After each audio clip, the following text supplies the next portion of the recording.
Bluff City Media presents the No Bluffing podcast.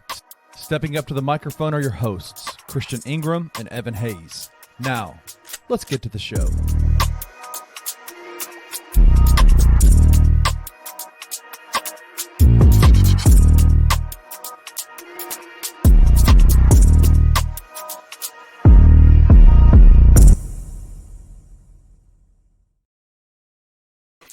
What it do, Grizz Nation? Man, I'm so excited. But let me get back on track. I'm Chris Ingram. And I'm Evan Hayes. And this is the No Bluffin podcast where we keep it all the way real, all the way raw, and all the way honest about everything Grizzlies, man. Welcome back to another episode. It's been 2 weeks, feel like 2 years. For real. Was talking before we got up. It do feel like it was a minute, man. We missed y'all. Hopefully y'all missed us. If y'all didn't, screw you. I'm just playing. I'm just playing, man. Glad to be back. Yeah, stay on that side, man.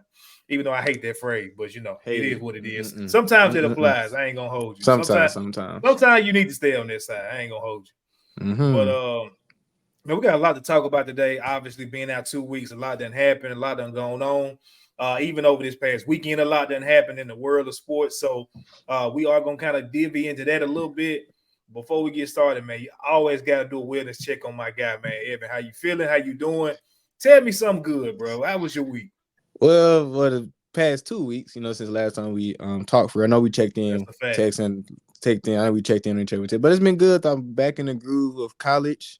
You see, I'm in the dorm room, got my dorm room set up, So no, I'm in the groove of that. I'm in the groove of working out and practicing. So I'm just ready to knock these next 3 months out the way. Because if y'all don't know, in December of 2024, I'll officially be a graduate of Milligan University at 20 years old, might I add. So now that's been the big thing right now. It's been a big thing for me and my family, but just trying to stay focused on that whole thing. But other than that, man, it's been good. Fam going. I got to get used to being away from home, as you can probably infer. Yeah, just adjust period, just getting back of being on your own, being back at home, all that type of stuff. But other than that, man, it's all you smelling your parents' poops and stuff all day long. No, that is fact. Lisa Eddie Hayes, I love y'all, but sometimes the house be, but But not all serious, no. But not serious, no. It's good to be back, just in the groove, of being productive, but really getting some quiet time, just to focus on me and my grades and working out without all the noise and just be centered. I've centered myself since I've been centered and grounded. Yeah, and grounded myself since I've been back at school. So it's been good, man. But what about you, man? You've been a little active. Well, trying not to be active. Let me say that. So what's been going on with you, man? Little bit of both, bro. I start off with this.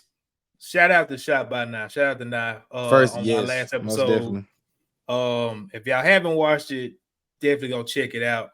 But I said it at the time, and I still believe that, bro. That conversation was right on time.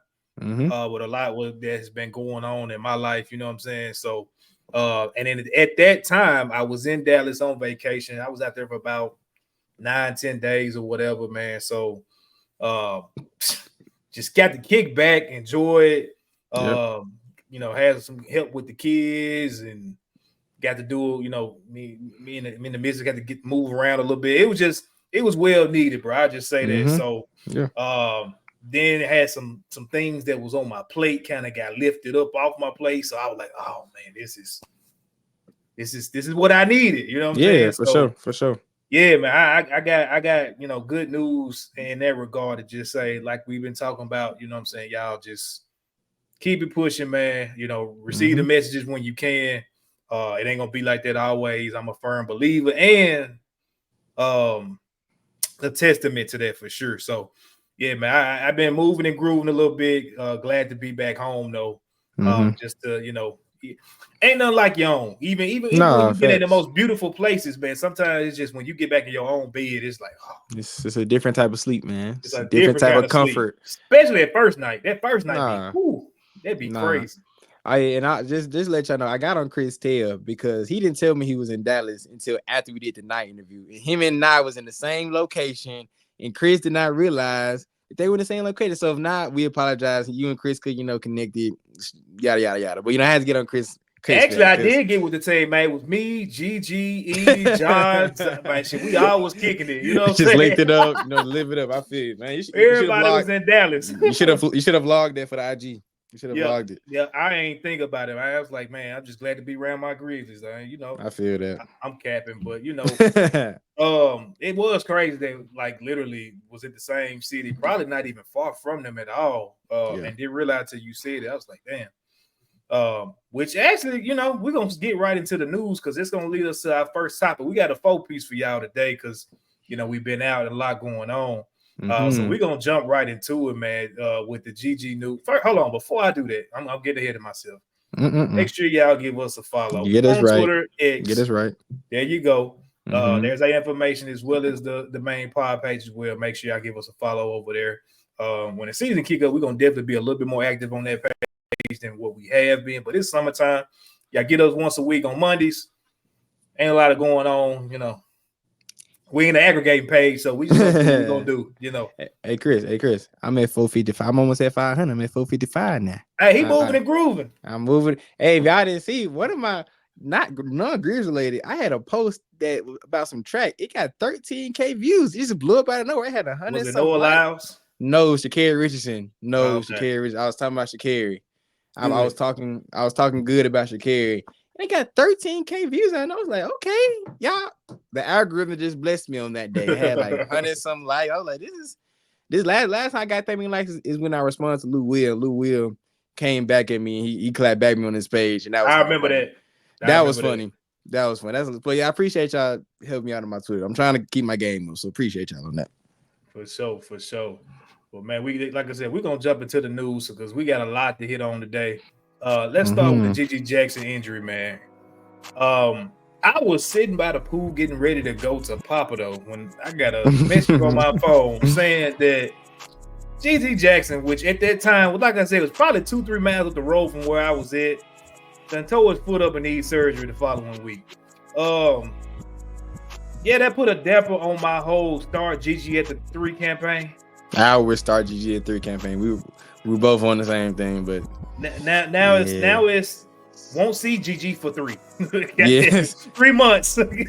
He's out, man. What was your thoughts on that when you got the news, and just did it change your outlook on the season at all? Starting the season, like, just tell me your thoughts around that whole situation when it came out. Number one, I'm mad at you because you should have been over there telling Gigi to sit himself down. You should have. Chris, you should have had the Grizzly knife sense to be like, hey, Gigi, just don't go for that layup. Don't try to dunk on dude. But in all seriousness, it didn't change my outlook on the season at all because by the time Gigi will be back, we will be in the groove of the season. Our rotation will be pretty much solidified. I don't think it'll be that hard for Taylor Jenkins to fit Gigi into the rotation like that. I don't see him being at the end of the bench once he get healthy. So I feel like our ceiling hasn't changed at all. But he better not. We'll come back to this if Taylor Jenkins is playing Gigi Jackson 10 minutes a game when he gets back. Yeah, I get working back into it, but by the time his 3rd, 5th, 6th game, he'd be back in that 25, 24, 26 area. But but I was disappointed like every other Grizzlies fan. I tweeted just me trying to stay calm. I was like, please don't let this be another season where it starts off early. I had some Vietnam flashbacks to last year and then 2017 when we had all them injuries. But more importantly, just feeling for the dude, man. Just came out such a great season. I know he was ready to work out and get back with the team with the full team there. And yeah, that'll be delayed for another 3-4 months now. So, but I wasn't really that worried. Like that's just a testament to what I've been saying this whole time. This team is so talented. I don't feel like unless your name is Jaren Jackson Jr., John Moran, or Desmond Bain, I feel like we can survive without you for at least a decent period of time. I'm not trying to diminish Gigi Jackson's talent or anything like that. I'm not trying to come off saying he's not important, but outside of those 3 guys, we can survive for a little bit without them. So mainly just hoping Gigi gets healthy, man. Hopefully he has a full speedy recovery so he doesn't re-injure it again. And that's what happens a lot with these type of foot injuries that kind of linger and stuff like that. So don't rush back, Gigi. Make sure you're fully healthy. We're glad to hear the surgery went well, and we'll see you around November, December. Yeah, dog. I was tore up a little bit. Not really, not for real, but I just was excited to see Gigi with the full squad, bro. You know what I'm saying? Yeah. Like, Yeah, I wanted to see them get a full training camp together. I wanted to see him solidify himself. I'm sorry, I'm not taking any conversation serious that is suggesting that Jake LaRavia is going to be higher in the pecking order than GG or has the potential to be. I'm not even entertaining that, but I would have liked to just see him to solidify that. You know what I'm saying? Coming off a summer league where they didn't do a lot to set each other apart, but you just saw that. I mean, everybody knows GG is what GG is going to be. Like, that's not a debate. It's still out on what Jake LaRavia is. I'm even wasting time talking about that. But what I'm saying is that I just wanted to see him with the guys, with Ja Edey, Jaren, Bang, Smart, Vince, Bernard, Santi, BC. I wanted to see them just gelling, meshing, working out together. And again, it hadn't, like, I don't have any intel stating that he was with them, but for him to be in Dallas, that's just kind of like, who else? He was probably with him. He's probably with him. Yeah. He's probably with him. Yeah. So, hey, you got that footage? Nah, I ain't gonna say shit. We don't want to see injury. I'm just playing. But yeah, man, like, it sucks. It definitely sucks. But I will say, at least for me, now I'm not saying that the Taylor Jenkins and the staff, they were even debating it, because I'm on record saying that even though I'm, team start GG at the 3 is definitely one of my things or whatever. I've always said that I see that happening either in his third year or definitely by the end of his third year. I don't see that happening in his second year right now. So that makes it a little bit easier conversation between, are you going to move forward with Marcus Smart, still at the 2-3? I don't really care which way you want to say that, or you want to insert Vince in there. We are talking about Smart today. Mm-hmm. But I don't think it's going to change too much start that season, because guess what you got? You still got number 12 coming back. You still got number 22. 14. 14 EDA. Yeah. him in that pick and roll, you still got him. Yeah. And then obviously you got the leader, Desmond Bain. You got Jaren. Whoever you put in that mix, that team is still going to be good. I don't even want to say the phrase that we keep having to say, which is if they're healthy. Them dudes going to be healthy. I'm sorry. I'm just going to say that. We're going to all touch and agree like we did at church that they're going to be healthy, and we ain't got to say that no more. So, yeah, when he comes back, yeah, he's going to probably have to knock a little rust off, but he a hooper. Like, he's a hooper. He's going to get into his groove eventually. And, yeah, man, I'm excited to see GG back with his full squad this year, even though it's going to be, capped off maybe by a month or two into the season. So, it's all good. Any last words on GG, man? Nah, he's a young dude. He's gonna take his recovery seriously. I know he wants to be on the court, so I'm not really worried about this stunting his development or anything like that. I don't see this as a major setback in his career. Like, it happens. He'll be in a boot for maybe until like the beginning of October, middle of October. Then he'll start rehabbing from there. And then the Grizzlies' favorite thing, he's ramping up. He's ramping. We're gonna hear that word. Maybe take the ramps away, goddamn. What's your over/under on the term ramping up by the time GG plays? What's your line? Based off like the whole, like, cause Desmond Bain, I want to say Desmond had the same injury. Am I wrong? Well, it was something. He had a toe injury. It was a toe. Yeah, he had a big toe, like his turf, something like that. Yeah. Yeah. Something similar. They were kind of on par with his when they gave it. I think he may have took an extra few games, but it wasn't too far off. So I know it's an ongoing joke about our performance staff, but I'm going to take them at their word that if it ain't exactly 3 months, it's going to be 3 months and maybe 3-4 games after that. I don't think it's going to be too much longer than that. I pray. Yeah. Barring no setbacks. So, but like you said, if you do see a setback, which knock on wood, that's not going to happen, you definitely don't want to rush him back, because for what? We got this dude, hopefully, Lord willing, for the next 10-15 years. Ain't no point of taking an extra year off to rush your backs. Yeah, man. Y'all let us know in the comments your thoughts on the GG injury. Does it set us back? Does it change your outlook on the season next year? Like I said, I don't think it is. He's gonna come back a monster at some point. I'm cool, but let us know how you feel about it. Next, we got the Memphis basketball. I don't even know what to call it, bro. It's just a lot going on. Controversy. I don't know. Burning house of down. Something like. I don't know. Like, I'm gonna let you take the lead on this one, because I know about it. I got my thoughts on it, but I want to hear what you just, your overall takes on it, because there is a lot going on for 1 week with Memphis basketball. Well, if y'all don't know, in the past week, maybe like 3-4 days ago, an anonymous, I can't say the word, anonymous source released that Penny Hardaway allegedly paid DeAndre Williams $30,000 to suit up for the Memphis Tigers. And they also paid the guy, I can't remember his name right now, Emmanuel Acott, $60,000 to suit up for Memphis, they set up his apartment, all that. And he never even played for Memphis. And then Penny fired Stansberry. I can't remember Rick Stansberry. I think that's his first name. I know his last name is Stansberry. I can't remember his first name. I don't know if he fired him. Did he? Maybe he just parted ways. Parted ways. Yeah. He let go a lot of assistants. So it's a lot of controversy around Penny Hardaway right now. People calling for this may be his last year. And just a lot of bad mojo going around. Acting like Memphis, man. Yeah, but this, I'm just throw some things at you. Since in his tenure, he has hired 13 assistant coaches since he was hired in 2018. He had the Malcolm Dandridge suspension last year. We all know about the James Wiseman suspension during his second year. We all know, even though it wasn't his fault, we all know about the Mikey Williams thing last year. Even though that was not Penny's fault. That wasn't Penny's fault, but again, under the umbrella of Memphis basketball. Right. And Terry Morris, remember, he committed to Memphis first, then he got in some trouble, and he committed to Texas. Mm-hmm. It has been a lot of scandals since Penny has been the helm. And I don't know what your opinion on this is. I think, yes, I feel like it's always been a thing against Memphis and the Memphis basketball program just with the NCAA. I feel like that's always been a thing. I just feel like Penny doesn't have a good job of keeping his nose clean on things or just getting caught. But people calling for his job and all that, I'm still not on that bandwagon yet. I feel like if Penny Hardaway is not the Memphis basketball coach, the program will plummet in notoriety, credibility, anything like that.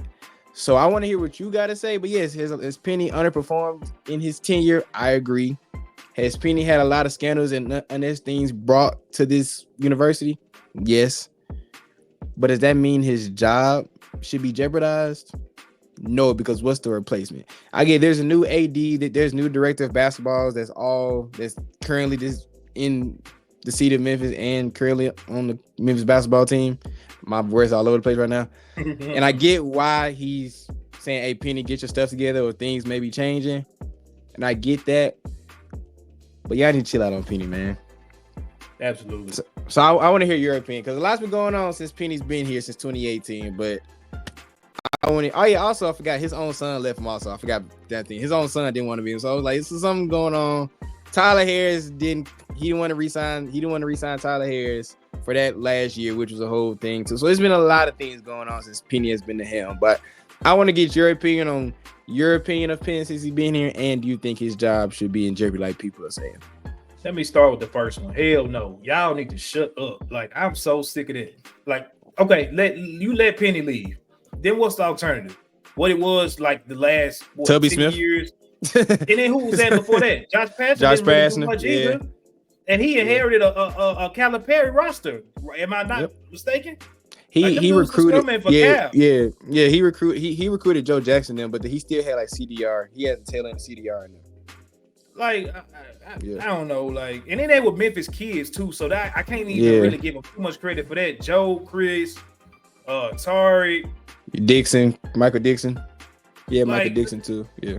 Man, like, okay, cool, great. Like, if y'all want to go back to them dog days after that situation happened, then great, that's fine. But we're not gonna act like Penny's record of let me backtrack. Even with the talent that he had that class with James Wiseman that, they had on paper a great class. Mm-hmm. G.J. Jeffries ain't did nothing since he left Memphis, and he was a part of that class. Precious Achiuwa is the only other, I think, NBA player that got drafted besides Wiseman out of that class. Lester made it onto a team, but I don't even know if he's on the team right now. So, like, he may still be on the Warriors, but I don't think so. He may still be on the Warriors team. But I may be wrong. If I'm wrong, my bad, Lester. I ain't hating because you definitely earned your spot the way you've been playing. But like outside of that, his talent ain't been crazy here. Yeah, you had Kendrick and DeAndre, but like, look who you had around them dudes. Like, there's been a lot going on, and I get it. Part of that problem probably is Penny getting in his own way because Alex Lomax, for all intents and purposes, should not have been the starting point. He shouldn't be a starter. No, I'm sorry. No. Hell no. That don't make sense. And so you got a lot in the way with that. I mean, you had his first son, his older son, Jaden. You had that situation. Ashton had to get out of here, and then the Lawsons. That was the whole thing too. The Lawsons going in and out the team. Like that's what I'm saying. Tyler playing, and he leaves, and he come back, and he leaves again. Yeah. It's too much, bro. Like it's just too much. It's too much that, like you said, Penny at some point. I don't know this man personally at all. I don't even know his personality. But at some point, bro, you just got to be like, all right, like, let's get serious. Let's get for real. Let me go get the best players that I can go get. Let me create the best culture that I can get.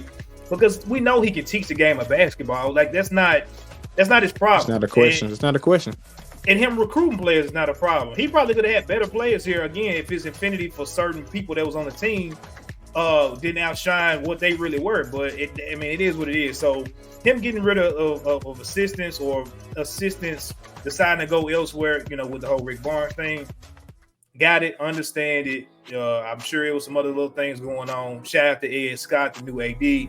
Seems like he actually wants to help the program. I couldn't tell you the name or what the old AD even looked like. I couldn't tell you that. I can tell you both Ed Scott already. So that's the good thing. Saw him out there chopping it up with Ja at the football game. That was dope this past weekend. Yeah, that was dope. But yeah, bro, like I think his recruiting class this year, him changing the coaching staff, he got Andre Turner, which is a real well-respected guy around the city in basketball. You just got in and signed officially Nolan Smith. Jermaine Jackson is elevated. Like, it's helping. It's working. The team is better. They've been here the whole summer. Are they going to win the championship? Probably not unless something crazy happens. But I think they're going to go farther than what they have been. And that's the only thing you want to see is progress. These big-time coaches that we respect, Coach K, Roy Williams, throw a name out there. These dudes ain't making Final Fours every year, bro. Like, they not. Nah. So I'm not going to put that same pressure, or I'm not going to unfairly judge Penny when he hasn't even had the same talent that these dudes have. Yeah. Like, it's stuff that he can clean up. It's stuff he can fix. And it's stuff that he should be held accountable for. But to just act, y'all crazy, bro. Yeah, calling for the man's job is a little overzealous in my opinion. Like, that's crazy, dog. Yeah, as you said, there's things he needs to improve on, but y'all have to think about what's the other side of that. Penny Hardaway less Memphis basketball team. It's not a good product on the floor. The city, and just again, I'm showing my age here, but the city has never been lit like the Tigers was, at least in my lifetime, unless when Penny was there. I'm sorry. Like, when Joe Jackson was there, the city was lit for that. Oh, it was but the city was lit for that. Like, when Joe Jackson was Conference USA, and D-Rose was there, I was younger at that point. So, since my Memphis team was Joe Jackson, that was like my first memory of like a Memphis basketball team.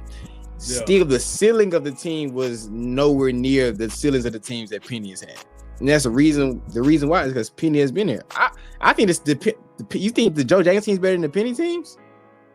You think Joe Jackson team's better than all the Penny teams that he's had? You think so? Hold on, this is a real question. I'm being dead serious right now. Like, just straight up. Which Penny team? Okay. Let me ask you which Penny. No, I'm gonna ask you. I'm gonna flip back on you. Which Penny team? Which Penny team you think is gonna beat the freshman team Joe had, where everybody was there? Which Penny team do you think? Yeah, Chris Crawford and all them. Which Penny team? I'll say the one with KD and DeAndre can get a run for his money for sure. Oh hell, they getting out of here. they getting out. They getting their ass ran out. Hell, that's a good poll. Hey, good. We gotta throw that. You don't think K-Dot and Joe Jackson go head up with each other? No. You think Joe Jackson frying K-Dot? It's not about that. Joe was, when he got to college, he played much better defense than he did. Obviously, his role changed a little bit when he got in college. Yeah. Joe ain't finna let KD just go out there and do anything he wants. And if he do, all he got is DeAndre. Nah, bro.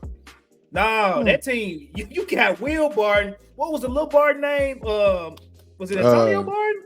I think so. I may be missing it. Yeah, but you got him, Chris Crawford. You had Witherspoon, Will. Yeah, was Joe Goodwin on that? Not Joe Goodwin. What's the big man? Shaq Goodwin. Yeah, Shaq Goodwin. Was he on that team? Shaq, I think he may have came maybe Joe in them second or third year. Because I remember the big was Austin Nichols and Joe Goodwin and Shaq Goodwin. Those are like my two bigs I remember vividly. That may have been Joe in them second or third year, I think. Because I think they freshman year, Will may have been a senior, Will Coleman. So I want to say after he left, maybe Shaq came in. But yeah, man, hell no. Like, Penny ain't got a team. That messing with that. Not in my eye. Hell no. Again, you got a better sense because you were cognitive. You were really watching basketball back then. I was more in tune with basketball now, back then than I was when Joe Jackson was playing, because I was like in elementary school. So I trust your judgment better than mine, because again, I wasn't old enough to really remember the ins and outs of basketball. No, see, I'm going off my eye test when I look back at how the team look. That's all I'm going off of. Hey, even the way they play defense, bro, and that's they don't play the same defense.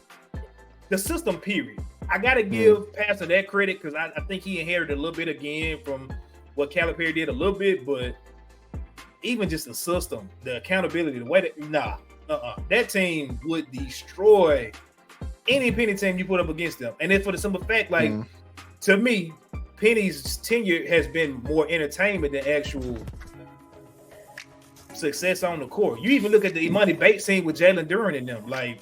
That team was entertaining. On paper, it should have been good. The only reason I say that, because again, you can tell me wrong. Please tell me wrong. I don't remember Joe Jackson's team being like top 10, top 5 ranked in the country when they were playing. That's the only why I say that. I don't remember. You can tell me if I'm wrong. I remember making the tournament, because I remember we lost to Virginia and Malcolm Brogdon. I remember that team because we beat George Washington the first round and we lost to Malcolm Brogdon the second round. Because I was like, who is this Malcolm Brogdon kid? Why is he kicking our tail? I remember that. I remember that vividly, because we won Conference USA that year. I remember that for sure. I don't remember them being a top 10 team. I get Georgia, they had way better success from the tournament. I give them that. But I'm talking about like in the regular season, I don't remember them being ranked that high the way Penny teams has. See, ranking. That's why I say that. You got to think back in that day. Say that sounded old. Memphis had they got no respect, bro, for nothing. Like back in the day, like them even going to the national championship was like, oh snap, like you know what I'm saying? Yeah. And even with rankings. Put it like this. I'm gonna throw some out there. You tell me with rankings, right? Who are you taking in this matchup? The 8th seed Grizzlies that beat the Spurs in the first round, okay, or the 2nd seed Grizzlies that lost to the Lakers last year? Which team am I taking? Like, who's a better team? In a 1-versus-1. I mean, in a matchup, who are you taking between those two squads? I want to say the new gen Grizzlies with Ja Morant on that team, right? That's the correct answer, right? I wouldn't. You would take the king of saying that the current Grizzlies would kick the tail out. You are the king of that bandwagon. You're saying that team with OJ and Rudy. Well, Rudy didn't play that series. He was on the team. But like Darrell Arthur and Sam Young, you taking that team? I'm talking that year and what's going on, like what am I trying to say? Not just the roster on paper. Not the roster on paper. Because the roster on paper, they shouldn't have lost to the Lakers if we keep it in the debate. You know what I'm saying? I'm just talking about everything that surrounded both of those teams. If they walked out, the Grizzlies, I done punched the shit out of the Spurs in the mouth. We got this new thing with Zebo, Mike is grit and grind is birth. Like that energy versus last year. That's what you notice. I didn't say the first year they went second. Yeah, you said the Lakers. You said the Lakers. 21-22. We was on some time in that year. You know what I'm saying? We was on time in that year. I was just making a correlation between. Okay, I see your point. You know what I'm saying? I see your point. I like the connection. I don't necessarily, but I see your point. Like the energy of the team and how they played would give them nightmares. Yeah, because that again, I'm taking my memories. That's my first memory of being a Grizzly fan was us beating. Right. Honestly, my first memory of being a Grizzly fan is Rudy Gay hitting that shot of LeBron. That was my first year of being a Grizzly fan. We need that game, and I was like, oh, who is this Rudy Gay guy? What is going on? I knew LeBron was. I had the skin on my Xbox. I had the fat head. I had everything on Rudy. That's honestly my first memory of like being a Grizzlies fan. I was like, oh, this Rudy Gay kid is nice. He over LeBron? We don't get off a tangent. I'm not trying. He was out of LeBron. I'm not trying to go off on a tangent, but I see your point though. I see we can get off of this. We can talk about old nostalgia Tigers and Grizzlies teams forever, but we can keep going because we this already going long already. That letter, I'm just gonna end on that. Whatever, Penny.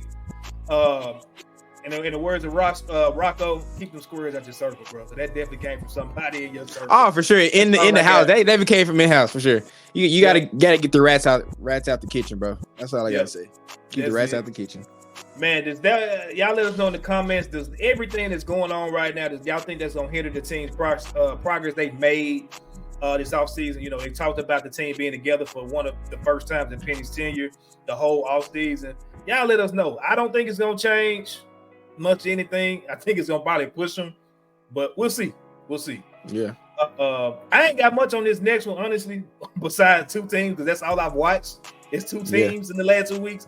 College football reaction, anything that you've seen that you want to touch on, anything that you were impressed or depressed by. My two is only Memphis and Colorado. That's Colorado. We're on the same page. We're on the same. I knew I was like, we watched the same. We're happy about Memphis. We're not happy about Colorado. We have the same exact rate. Memphis looks very good. Colorado does not look very good. They look gunslaw, bro. If Memphis get past FSU, I don't feel like we're gonna get tested until Tulane in the last game of the season. That's just my opinion. If we get, because I feel like we can beat FSU for sure. I feel like we can definitely beat FSU. Undefeated season lows, bro. I honestly, if we get FSU, the only time I can really see us giving us, just because of the talent is spread from the AAC to the American, just because like you said, on paper. Yeah. But Memphis look good. Mario Anderson is looking like one of the best backs in the country. He's really. I know we talk about Seth, like all the quarterback and all that. That's cool, but I Mario Henderson, he's a dog. And our defense is cold. That's kind of what I like looking at. When it comes to Colorado, oh my gosh, bro. Give my boy Shadur some. You recruit all these O-linemen, Prime. I'm a fan of yours. I love what you're doing for black coaches and community and yada yada yada. Give your son some help. I know you don't like seeing your son running for his life every play. Running for his life. Call the police, man. Sometimes it's an assault. It's assault on your son. You're a father. Imagine you watching your son. You coach your son, and he running for his life every day you play. You getting hits, late hits in the head, jersey getting pulled. At the moment, the dad got to kick in at one point. The dad and you have to kick in. Though. Recruit some better O-linemen. Like, dude. He thought he did that this offseason. Yeah, he did. When he went into that offseason presser, he talked about basically, y'all go ahead, jump in the portal. We got to get up some dogs. Even to the point that where now, on his jerseys, they got L for leader and D for dog. Yeah, and D for dog. Yeah, they had that, yeah. They got no dogs on that line, offensively or defensively. So, to me, that says, talk bad about two black coaches back-to-back at this point, Penny and Deion, but they're the premier faces in collegiate sports. Like, it don't get really no bigger when it come to cachet between those two. Yeah. Deion, bro, like, you recruited these dudes, and if they were second and third stringers on the teams where they were at, I'm not saying that is what the case is, but it seemed that way. Yeah. Like, did you pull some star first string dogs from an Alabama or Georgia or somewhere? Because if not, like, he got one freshman, one 5-star freshman. He got one dude from Jackson State, one dude from like Nebraska or something like that, and two dudes like I can't remember where the other two dudes came from. I can't remember off the top of my head, but to your point, they ain't coming from no Georgia, Alabama, Ohio State. Oh. Not to pull the race card, but you need some country white boys on your line, man. I'm sorry. Everybody know that. Not to be no disrespect. No disrespect. But you need. But it is what it is. The same way you need fast black people at your skill position, you need cornbread eating white boys from South Mississippi on your offensive line. That's a fact. I'm sorry. Oh my gosh! And Nebraska and Iowa and Idaho, from all those states up there that breed O linemen. Yes. Push them out. That's one. Yeah. Because their skill positions are great. They have a lot of great players at skill positions on both sides of the ball. Bro, they just don't give the best skill player in the whole country, and he can't. I mean, he's doing well, but he's still getting 10 chases a game. But the offense isn't progressing down the field in any type of way. Like Travis Hunter has to make these first off, Shadur has to do a Houdini act to get out of the pocket. Number one, I hate it. He gotta throw a prayer to Travis. Travis down there somewhere for them to get some type of progression on the play. And I loved it. I'm honestly a fan of Deion, but you gotta change your philosophy. You have to, bro. Like, you recruiting all these guys like to be your assistant coaches. You bring all the people to the game. Like, I love all that's cool. Like, that's great. But the product on the field is not lining up to the cash you're bringing behind it. I'm just straight up there. Like, you have the best player in college football. Like, the best player in college football. And you're not giving. You have potentially 2 top 5 picks on your team.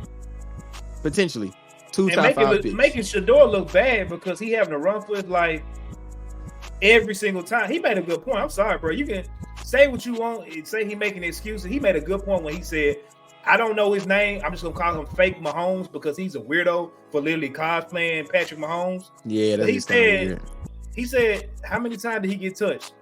Like, of course you're going to look like a top 10 quarterback when you back there and you not getting touched, bro. You're sitting there in the pocket lot. You got 6 seconds throw the ball. My God. He's lighting y'all up. Yeah, he hit, almost 500 yards the first game of the season last year. Like, let's not act like he no slouch because he running for his life, bro. So that's on Deion, bro. I'm sorry. Last quote, what he said. I gotta think of the right quote. He said, I'm gonna go down swinging because I feel like I can throw the best punch. I'm with you, Shadur, on that one. Yep. In my eye, as long as you stay healthy, please just first of all stay healthy. Stay healthy, number one. Because at this rate, I really hope you stay healthy going to the NFL. You might be a Bronco. That might be back on. You got Bo Nix. Let it go. You got Bo Nix. Let it go. I'll talk about that next topic. Go ahead. Y'all just drafted that dude. Let it go. Don't give a damn. Keep launching that, man, bro. Keep launching that thing, man. Keep swinging. That one thing about Shadur, one thing you can say about Shadur and Travis, they don't got no punk in them. They don't. They gonna keep fighting. Whether they down by 40 or up by 40, they gonna keep fighting. So hopefully them boys turn around because I think college football is great when Colorado's playing great. Last year for that 2 to 3 week period when everybody in the country was Colorado fans, but everybody was up at 2 a.m. watching them play Colorado. It was fun. It was fun. Like, I don't care what happens in the championship. That was the most fun part of college football last season. Yep. Hands down. I barely watched the national championship, so yeah. I want to get that feeling back. So shout out Shadur, shout out Travis, Deion, get your boys some help because y'all are 2 times on the skill position to be running for your life every play and to not letting them showcase their talents like that. Right. And that's my piece. Yeah, man. I don't know what that is, so I'm gonna take that off. Y'all let us know just how y'all feel about college football. Who you got going all the way? We definitely want to hear that. Shout out to Memphis. I think it just came out over the weekend. They top 25 and in the coaches poll. AP didn't put them there, I think, but they'll be there. Especially when they beat FSU. It would be FSU. Yeah, we better be at least top 20. Forget top 25. We gotta be at least top 20. Like, it's coming. I don't see any group of 5 team really measuring up with us like talent wise or body of work when the season is done. Yep. And that's my prediction, honestly. Yep. Last one, we're gonna try to cut it short because it's 3 parts of this one. But man, it was a crazy first NFL Sunday. You know how like with church, the first Sunday is always the longest one because you got communion, you got baptisms, you got announcements, all that baby dedications, all that type of stuff. Man, first Sunday is terrible, man. I swear to God. But this first NFL Sunday was kind of wild, man. Let's touch on real quick the Tyreek situation. The man got arrested outside of the stadium. They did him wrong. I think that's about to get blown up bigger. I think it is too. The more and more, stuff comes out about the situation. Matter of fact, I think I even read where they said one of the cops has already been put on administrative leave. Administrative leave. Yeah, he is. So that lets you know, like, stuff is going to come down the pipeline. But that was crazy. Luckily, he was able to get out where he probably shouldn't have been in the first place and actually score a touchdown this Sunday. Give me your thoughts on that real quick, man, because we got two more we're going to do on the NFL. It was just, first on Tyreek, when no one stopped driving so fast, number one. But, I get it. You get it. But anyway, like, you can't really say that about fast every day, B. People drive fast every day. But, like, on the whole thing, the cops were completely out of line. Had him in cuffs. Okay, that's a little, but I can maybe see your point. But have him on the ground, head to the, like, that's just too much, man. And I feel, and I think I saw the video where he was standing up, and then the other officer forcefully forced him to the ground. Like, it was just asserting your power, asserting your authority to a point where you don't need to. Like, he wasn't resisting arrest. He wasn't making a scene. He was being cordial with y'all. It was no point in doing all that. So, forever that's coming for them cops, they got what's coming to them. Tyreek, keep doing your thing on the football field. Keep your nose clean outside the football field, as you probably will, and we'll be fine. I hope this just brings to attention that there is a problem in this country when it comes to policemen. And just simple, I'm not trying to get too political or all that, but there's a problem. And it doesn't matter your status. It doesn't matter if you're a millionaire or if you have no dollars in your bank account. Unfortunately, guys that look like me and Chris are discriminated against no matter shape, size, religion, anything like that. And that's just a problem in this country. And that's probably going to be a problem unless things change. So that's just my spiel, man. I'm glad it didn't get worse for Tyree. I'm glad they didn't use any, like, more force on him. You know what I'm saying? You don't get where I'm getting to. Thank God he was able to make it to the game. Yeah, that's what I'm saying. Like, thank God they didn't tase him or beat or anything like that, because, things that can go left very fast. So I'm just glad he's okay for the most part. And I'm glad he's able to play today and do better. That's all I got to say. On this country, do better. For sure, man. I echo and retweet everything you said on that for sure. Second part of the Sunday, a couple hours before they played their first game, the Cowboys gave Dak Prescott the largest contract in NFL history to this point. So much money. I don't get it, but I understand. I was talking to Isaac Simpson on Twitter. He a Cowboys fan, and he was like, he seen what quarterback purgatory looks like. He was no part of that.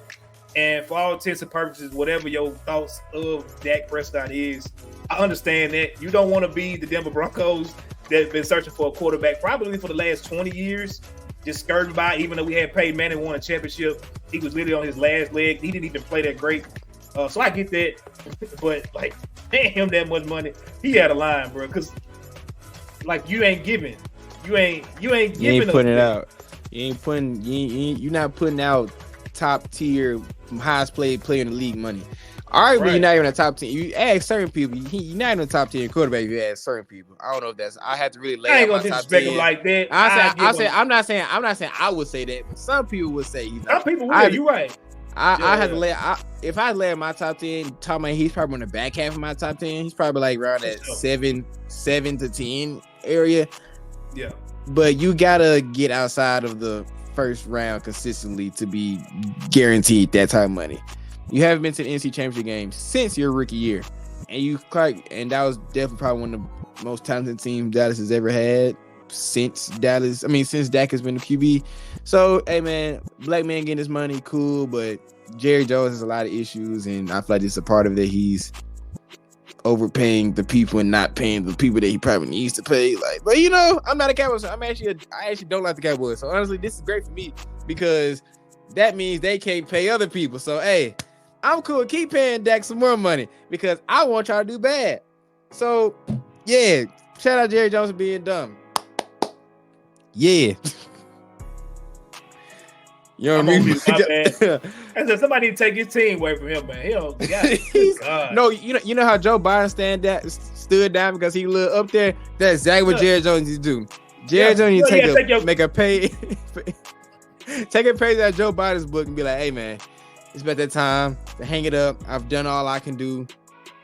Yes. And to see that Dallas can throw him a parade and a thank you, whatever, for his service and all that. But Jerry, I'm sorry, Bucko. It's time to hang it up, man. My bad, y'all. Every time you start tripping and stuff and laughing, your camera want to get out of the way. Yeah, it want to focus all the time, except when it need to.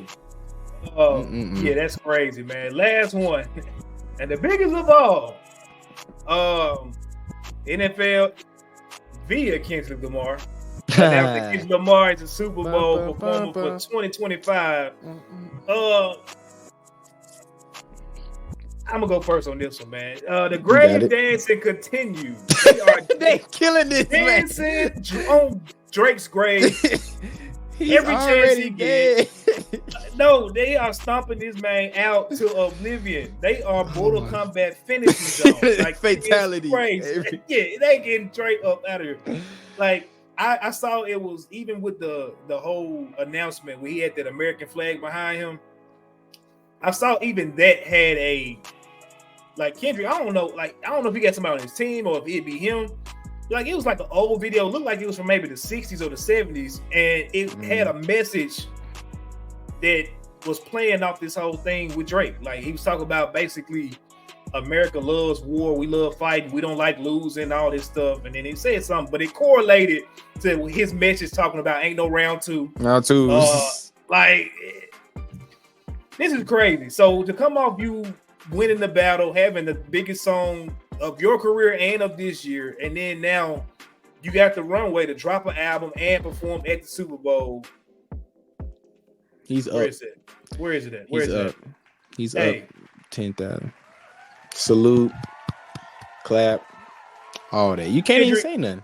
Shout out to You've you. won. You've won. You've won. And for the people talking about the whole, like they should have got Lil Wayne to do it, bro. Like, when is the last time somebody from a specific city performed in their city at the Super Bowl? When does that actually happen all the time? Like Atlanta just had a Super Bowl and they had Maroon 5 and Travis Scott and Big Boy coming out to support Maroon 5.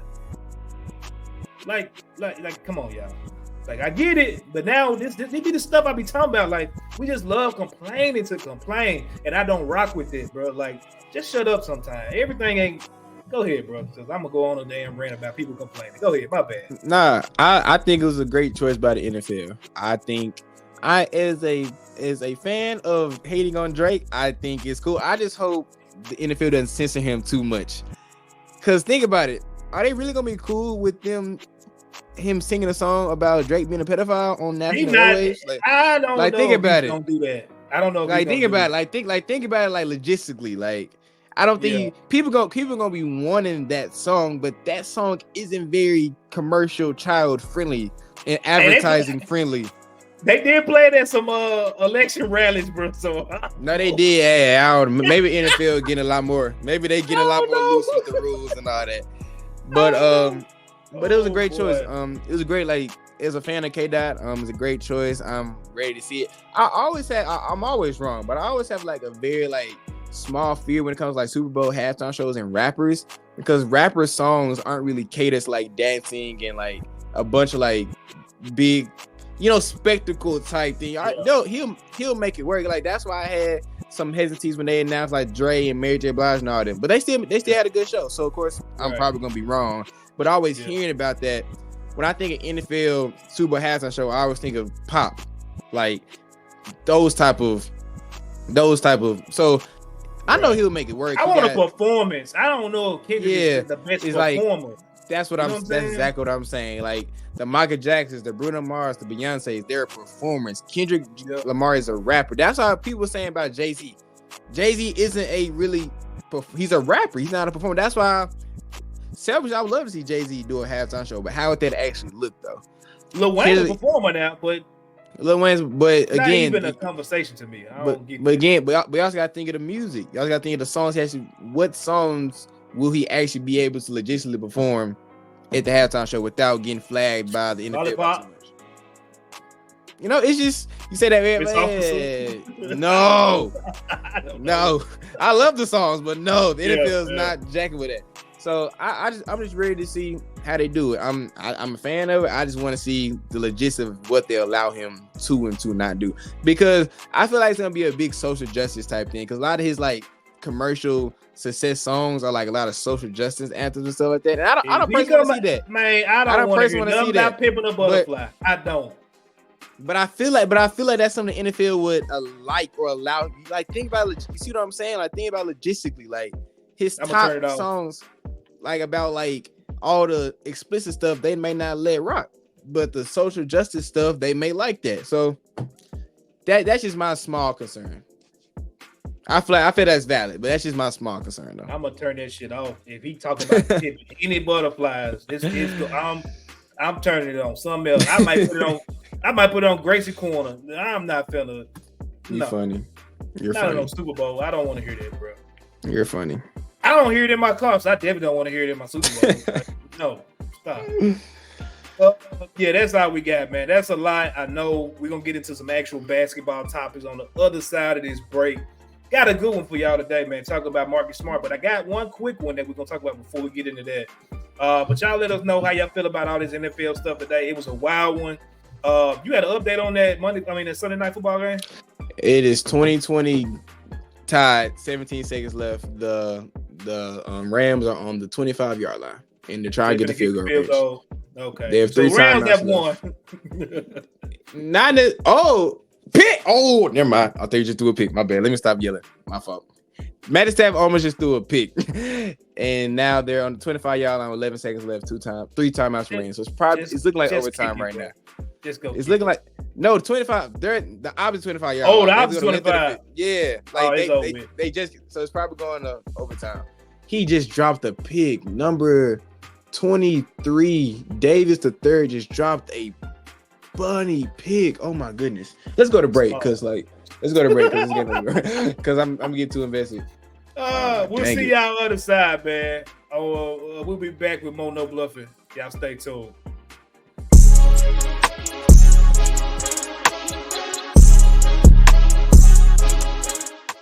For the next two seasons, are we officially referring to Simmons Bank Liberty Stadium as the Liberty Hole? I think Liberty Hole is hilarious. I just don't know what they have constitutes as a hole because it's half the damn It's a hole in the stadium. It's bigger than a hole. The seats that are still there, are those like coming? The chair backs? Are they coming out or are they staying? No, my parents sit there. They will be sitting there. Who is going to sit there? My parents 100% will be in those seats. The sun will no longer disappear. TJ and I will be fried every week. How weird is it going to be to just be like looking out straight at the Coliseum? Wild. I think the best part though is we'll be able to keep an eye on our cars right there because we do park in direct sight line of that opening. So we'll be able to see if anything fishy's going on. No lie, if something happened, I would sprint across the field straight through there to that opening and straight to my vehicle. Tune in to Tigers Untapped with TJ Willis and Trey Lasley every Wednesday at 3 p.m. on the Bluff City Media YouTube channel. David Aldridge, one of the GOATs, one of the all-time legends in covering the NBA, wrote an article about team grading teams all seasons. It has the Grizzlies dead last at 30. Or they super active or they active at all really this all season? No. But unless you feel like there was a gaping need and they just didn't do it or they just made bad decisions, how can you say they had the worst offseason in the NBA? There's plenty of teams that I could think of that probably got worse. Bad offseasons, yeah. Even a team like the Denver Nuggets. Yeah, Denver had a bad offseason. The Clippers had a bad offseason. You kept you retained one of the best shooters in the league. You have a lot of guys coming back that were injured. You drafted a guy at 10 that looks like he's going to be a rotation player. I just think it was a really bad take. Tune in to the Anthony Sane Show Wednesdays and Fridays at 12 p.m. weekly on the Bluff City Media YouTube channel.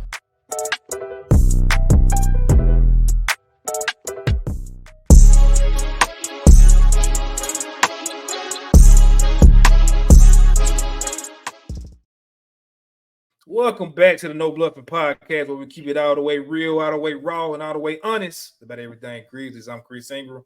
This is my guy, Evan Hayes, to the right of me. This is a quick topic, main topic, I guess you can say, but I wanted to touch on it just because I felt it was kind of relevant. Evan, you tell me if it has any relevance in your mind. And obviously the listeners, watchers, whatever you're watching or listening to this podcast said. Matter of fact, we are on the Believe Network now. under the Bluff City Media umbrella. So y'all can catch us as well as all of our other content for Bluff City Media on that feed. Shout out to everybody making that happen. But yeah, man, we're gonna start off real quick before we get into the off season or next season outlook with Marcus Smart. News broke that Jamal Murray of the Denver Nuggets, he did agree to a contract extension with his team, which he just won a championship 2 seasons ago with. And I know it's been a lot of talk this offseason because Jaren's extension is looming, I would imagine, what we all imagine. But we had, people talk about the $300 million number, 250 number. What's too much? What's not enough? Should he walk? Should we trade him? All of that. And more is going to be, come from that situation, obviously, when the season kicks up. We had Ja Morant just last week tell Jaren, you better not go nowhere. You ain't going nowhere. So, you better not. It's a lot around that situation, man. But I believe, and fact check me on that, Evan, if I'm wrong. I want to say it was a 4-year extension. Around 208. That's what I thought. Yep, 208. So looking at what, $52 million a year. Do you think that contract, does that set Jaren's market, or are we looking at a 300, slightly less, somewhere around? Like, what's your thoughts on that? Does that correlate at all, number one, to you? And then 2, do you see it, if it doesn't correlate to you, where do you see that number being based off Jamal Murray, which hasn't been an all-star? We know he should, but he is the NBA champion and the second best player on that championship team for a long time. What's your thoughts around that whole thing? Should it set his market? It should. I feel like that's right around what he should get. But I feel like, and tell me if I'm wrong, Memphis, ever since before this iteration of the team, has always done good by their players that have been there for a long time, at least most of the time, giving them what they maybe not what they deserve, but what they mean to the franchise. I can see Jaren getting a bigger deal for this because they want to show him how much they appreciate him, how much he means to the franchise, how much they want him to stay. So my number is 250. That's my number. Do I feel like he should get that? No, I feel like 208, 210 is right what Jaren deserves. But because they want to lock in Jaren, Ja, and Dez as the cornerstones of the franchise, I could definitely see them overpay. When I say overpaying, people think I mean overpaying against me. I don't feel like he's not good. No, Jaren is a great player. But $250 million is a lot of money to taking the one guy who is not your best player. Yeah. But because he is next up and we do have the space for him, I can see the front office spurging on him. And I don't think that's necessarily a bad thing. I just feel like that can maybe handicap you what you could do with roster flexibility down the line. But I feel like the front office may be banking on the talent of this team, the fact that we do have a good young team with a window, so it may not hurt us on the back end that much.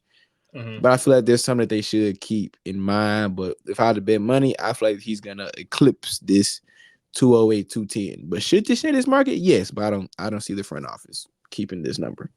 So, question: when you say 250, are you saying 5 years or 4 years with that 250? Well, Josh Dez signed a 4 or 5 year extension. I want to say his was 5 for like 212. Or was his 212? Okay. Because I know Ja, he's 191 because his I know the 191 because he could have went up to like 230, but he didn't get all the accolades and all that. And he got 191. I want to say 4 over 250. That's what I feel like they may sign him. Now, let me think about that for a second. Now that I would hate. Let me think. Let me actually do the math on that before I say something crazy. Maybe not thinking through the math on that. 250 divided by 4. Wait, 250 divided by 4. That's 62 million. Yeah, that's a lot. Nah, definitely over 5. Definitely over 5. Definitely over 5. Bag. That's a cat bag. That's 50 million a year. Yeah, I can definitely see 250 being the max that Jaren gets over 5 years. Do I feel like he should get that? No, but because he's next up, because he means a lot to the franchise, I can see us splurging on him and we're securing him for the prime of his career because he's entering his prime now. Because they want to solidify him through the prime because in 5 years, he'll be 29, 30, around there in 5 years. Yeah, in that range. Yeah, in that range. So solidify him through his prime. Yeah, that's what I think. Yeah. The reason why I brought it up, I didn't really see nobody else talking about it, but that literally when it came across my feed from Shams and Woes, that was my first thought. I'm like, what's the correlation? There's got to be some kind of correlation, but the accomplishments are different. Because like Jaren, he's got a DPOY, he's got an all-star. Mm-hmm.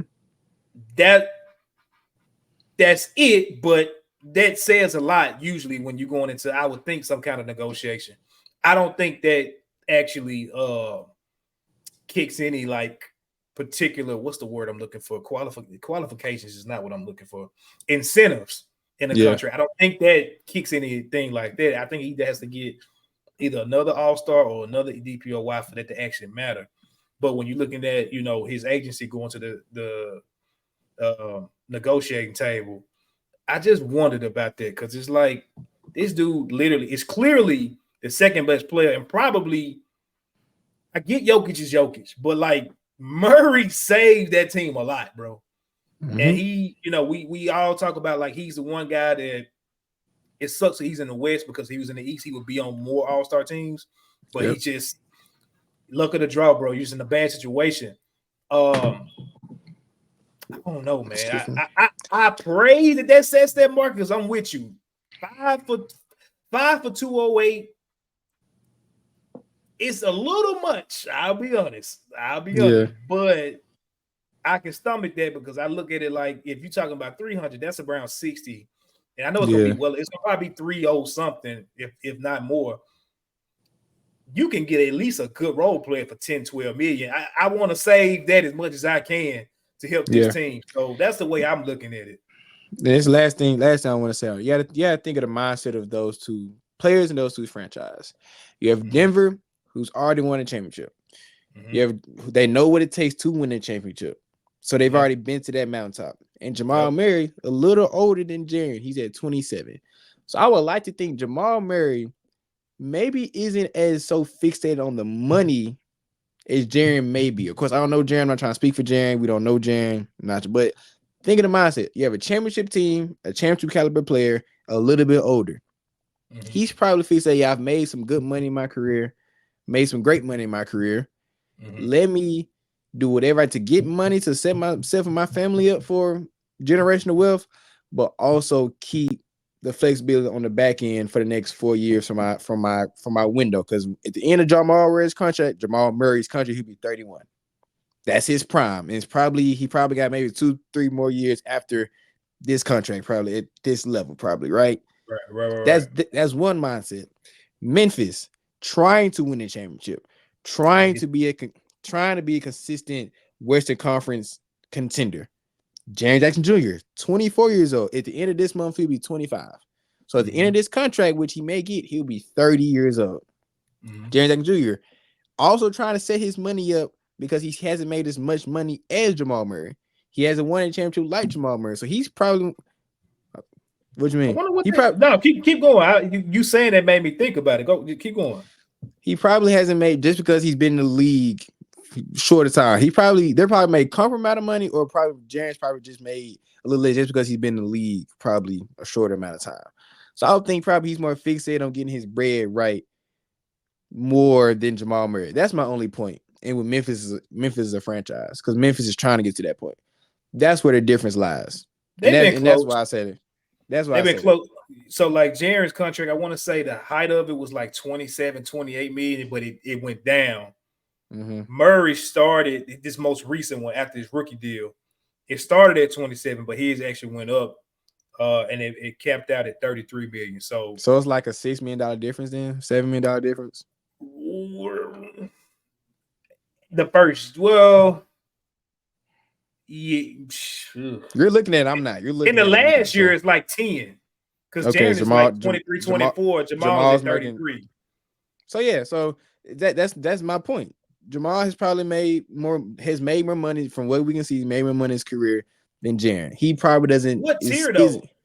What you mean? Would you put them in the same tier? I would, like basketball player wise, yeah, for sure. Like would I would maybe Jamal's maybe a little bit better. Like when it comes to like winning and producing, yeah, I would probably put Jamal maybe like a half a tier above Jaren, probably. But when I'm talking about like whole body of work productivity, I'll probably put them around the same pocket. You know, that's why I feel like this should set his market. I would put Jamal maybe if Jaren is I don't want to say 2K ratings because I don't want to. I'm trying to think of another way to say it besides 2K ratings, but or like a number overall. Where I can't think of another way to quantify it. All the way, Detroit just won, by the way. Detroit just won the overtime, by the way. 26-20. But if Jaren's a tier 3 NBA player, Jamal's a tier 2.5. That's how I see it. You know, just about what he's done in the playoffs. Say that again.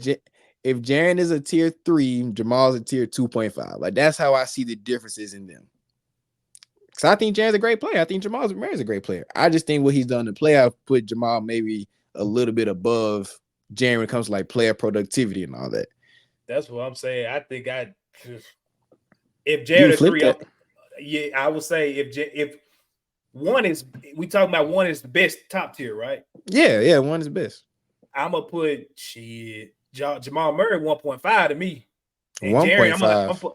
I'm gonna put Jaren at a 3. Okay. Because again, Murray's right there on the cusp of being a 1. Like, you think killer, bro? You think he's almost superstar level type player? Because one is like superstar franchise changing type guy. Think about his playoff moments. Like you said, like he has great games throughout the regular season, but he'd be like on cruise control. I remember I always go back to that John's rookie year when I had season tickets. I was at every game. And every time I saw Jamal Murray, bro, it was just he has a different gear than most players do. When he's out there, basketball literally, especially when you put him and Jokic together, it's just way too effortless for him. It's like he's not trying. When he goes to the playoffs, he turn on that switch, and it's like, this dude like a top 5 player in the NBA. Like, what is happening? And I think that's probably part of why he hasn't gotten up to an all-star game. If he had that same, I don't want to call it a motor because I don't think that is a motor thing in the regular season at all. I just think it's so easy for him that he knows when it's time. It's different than Jimmy Butler to me. Jimmy Butler don't give a damn about the regular season. He don't care at all. He come to your city and you bought a ticket for him, you gonna be thoroughly pissed. At least I'm gonna enjoy Jamal Murray game. Because Jim Murray gonna be chilling. He gonna be passing. He gonna y'all wanna hoop. Okay, I actually he don't care. Might have extension in his head. He just be that dude right there. He's an asshole. But Murray's different, bro. And so that's my thing. Like he could be if he wanted to, he could probably be a 1A player. But I think just right now with him being with Jokic, just a perfect pairing. Right now, he's the 1B. If I'm trying to win a championship, I'm taking Murray over Shea. I am. Yeah. Okay, I can rock with you on that. And you see how everybody trying to push Shea right now. So that's my thinking. Like behind when I'm talking about tiers, just like it's the whole ranking thing we was talking about in the news. Like I don't care about the rank when we just talking about the actual basketball being played, mentality coming up in key moments. I can't give you, and we talked about this on our Jaren episode, so I'm not trying to make this a Jaren episode, but we talked about like we haven't had a key Jaren moment in the playoffs since he's been here. I can tell you plenty, and I'm not even a Nuggets fan of Jamal Murray's. Like, so that's all. So I know, again, I'm not never hating and wanting to come off like I don't want Jaren to get. I would love for a black man to get as much money as possible. But at the same time, we Memphis, we don't have a championship, small market. We got to make sure that we maximize our salary cap to make sure our team is most competitive because we don't want these dudes leaving because the team's sorry and they got all the bread. Yeah. That's about to be what's about to happen in Denver. Mike Malone already pissed off. I think that a report came out, he pissed off with the GM. So it's nuances to that whole conversation, man. But like I said, it was a thought. And I wanted to get your thought on it, just because I just wanted to kind of see where your head was at on it. Yeah, I see what you're saying. I just really think the difference in that is the difference in mentality of the player and the franchise. And I feel like that's where the differences lies between this whole situation. Yeah. It should set the market for him, but because the Grizzlies and the Nuggets are in different phases of their lives or franchise lives, and Jaren Jackson Jr. and Jamal Murray in two different their lives, they're gonna see this situation differently. Jamal Murray, I'm not questioning if Jaren wants to win. I'm not questioning if Jaren wants to win the championship to bring a championship to Memphis. Mm-hmm. I just feel like he's a little more fixated on getting his money than Jamal Murray at this point in lives. That's kind of how I see it. And there's nothing wrong with that. But as a Memphis Grizzlies fan, I would rather Jaren not take that much so we do have flexibility on the back end to sign a role player, like you said. But if I was a betting man, would I see that happening? No, I wouldn't. It's gonna put like this, because me and you, I'm the same way. I don't know where his priorities lie, but it'll be telling. We'll find out. When he signs the contract, we'll see where his. We'll find out. I see. Because in a sense, it's like he took a discount per se on that last one because he had injury concerns. Mm-hmm. So it's like I can see it both ways from him personally. Like, all right, I took a cut, and I've let it be descending to help out the team. But on the same token, like I said, paying, I don't know, paying your third option right now, possibly fourth eventually, 60 to 62 million or more a season. That's just. And when I say 250, I don't mean he's getting 250. I wouldn't pay him more than 250. I don't see them paying him more than 250. I feel like realistically it's gonna be between the 230 and 245 range. Honestly, that's gonna be my range over 5 years. Yeah, 230, 245 over 5 years. That's gonna be the deal I see them signing him for. He's gonna be the highest paid Grizzly in Grizzlies history. We're gonna get that. We're gonna get that for 2 years. Yeah, we're gonna get that graphic, and we're gonna get all the money signs with John Dez and all that. We're gonna get that, but I just care about flexibility, man. And like you said, we're gonna see how it really lines up when he actually signs the dotted line, because I'm not questioning Jaren's want to and all that. You can't change the championship. Yeah, you are. Bro. Yeah, you are. I am, but I'm not. And it's okay. It's okay. We can be honest. It's okay.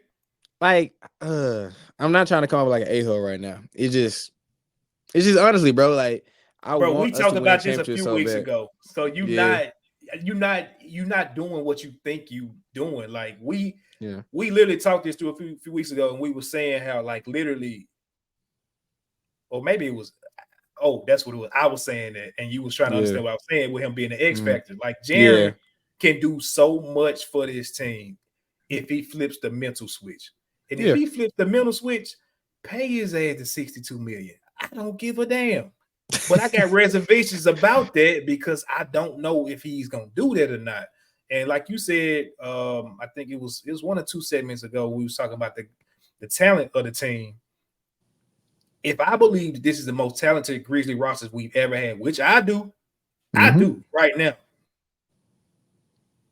I need you to think that same thing and say, if I just mentality-wise switched it, go to F off this season, we win a championship. If he does that, bro, pay honestly, him whatever. Pay him what para. Just give him a blank check and do what we got to do. I don't care, but we got to see that this year. We got to see it. Yeah, so I agree. Somehow, I hate this polarized. I love we always get on Jaren for a little bit too long, man. Y'all didn't get us for a week, so we had to give y'all a long episode because y'all weren't with us. We shout out not for giving us a great episode 2 weeks ago, and y'all ran that views up. So appreciate y'all on that. Yeah, we got to hit y'all a long episode because y'all missed us, so we got to give y'all full No Bluffin content. You know, you feel me? Yeah. Well, the reason why we're here today, I've been ready for this one. Continuing our next season. I've been ready for this one. Series. Marcus Smart. I don't know his middle name, but it's a lot of. It has been a lot of talk right now. Grizzly talk is dead right now. People just trying to wait to get the training camp in a month. No more injuries, Lord willing. But Marcus Smart definitely, outside of Jaren, he keeps up a lot of conversation in our. He is the most polarizing player on this team besides Jaren Jackson Jr. Just keep it a stat. He is the most talked about. He is the person that brings up in trade talks the most. Bring up who should start the most. Who should bring up if he wants to be here the most. Like if his contract's the most valuable. This man gets brought up more than any other player besides Jaren Jackson Jr. And he only played 25 games. He played 20 games. He didn't play that. He played 20 games. He didn't play 25 games. That's crazy. He's not on his own accord. I want to let people know that and understand that dude was ready to come back way earlier. I mean, the team shut him down. The team shut him down. Yeah, the team shut him down. You can see that. He wanted to hoop. Yeah, but that finger was all right. I'm gonna stamp my flag now. And Chris already know where I'm about to go. Oh shit. Cause y'all know how I feel about my boy 3-6. This might be one of the moments. Get ready, Kenny. Flip it. Cause I can tell this gonna be where I may get heated. Cause I'm telling you now, because I feel like when me and Chris gonna disagree, I'm stamping my flag now before me and Chris get into it. Let's do it.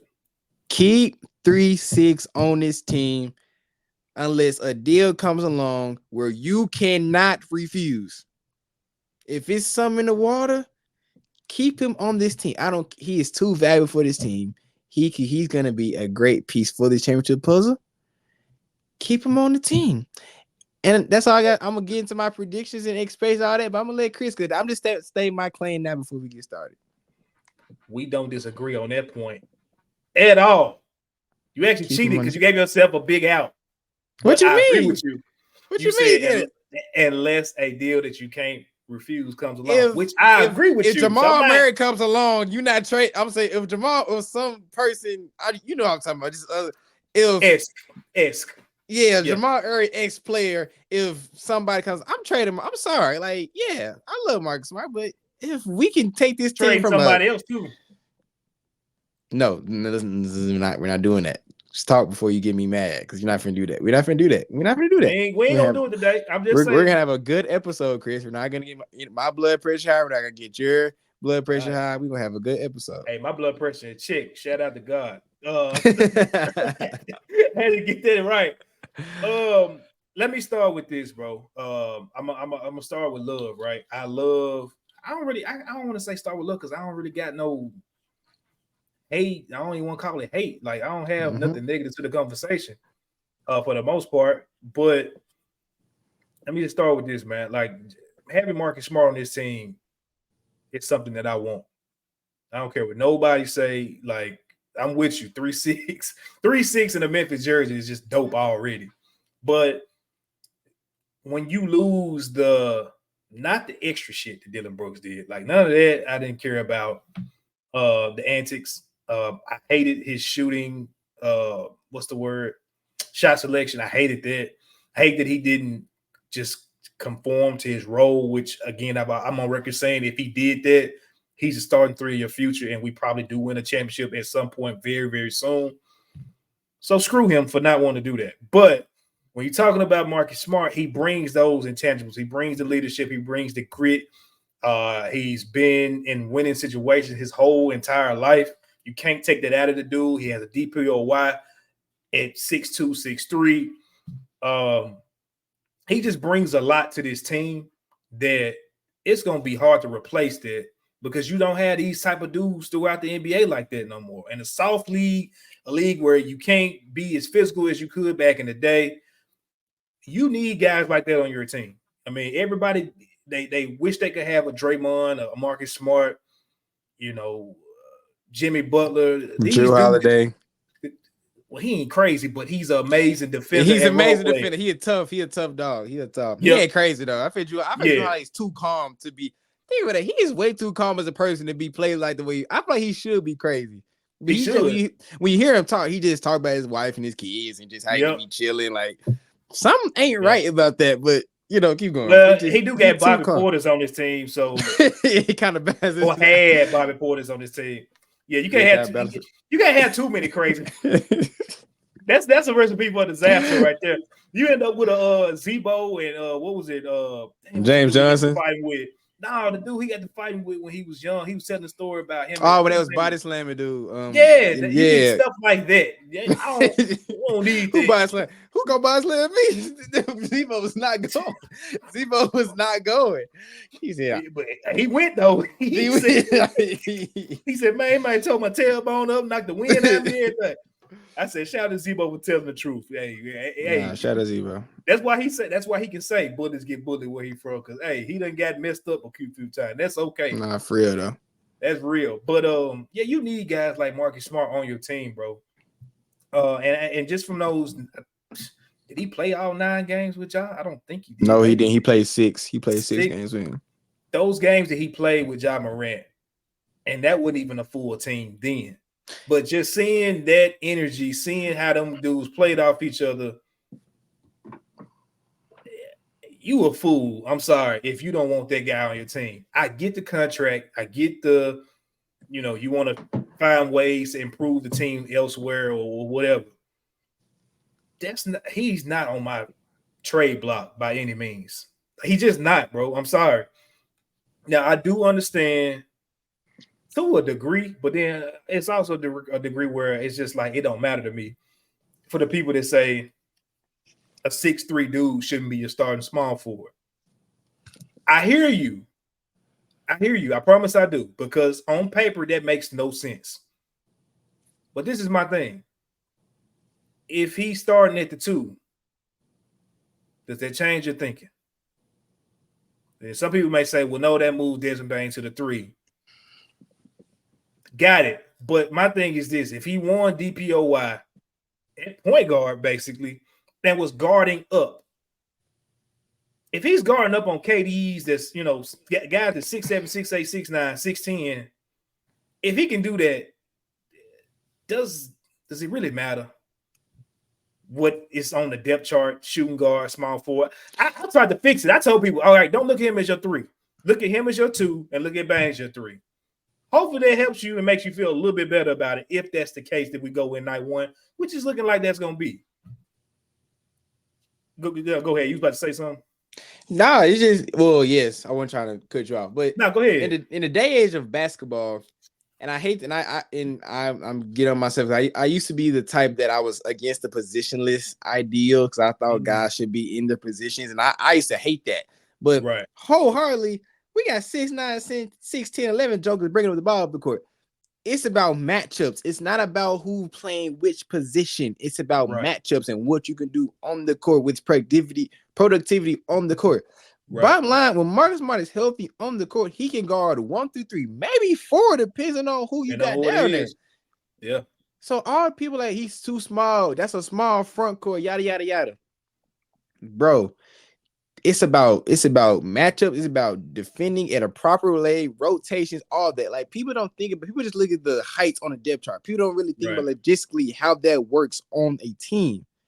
Yep. Like think about a tall backcourt. Who has like enormously tall backcourt in the league that you really worried about? That could give us matchup problems, like logistically how they play. That's what I've been asking people, and people have really given me a tall backcourt that can give us problems. If our backcourt is Smart 3'6", Dez, and 12.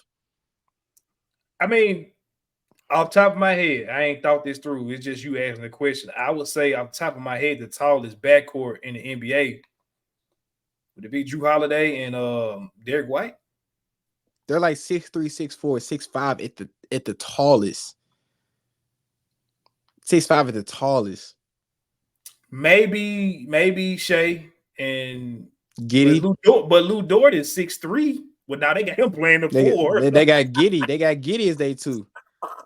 And I've heard he ain't there no more. He ain't there no more. My camera.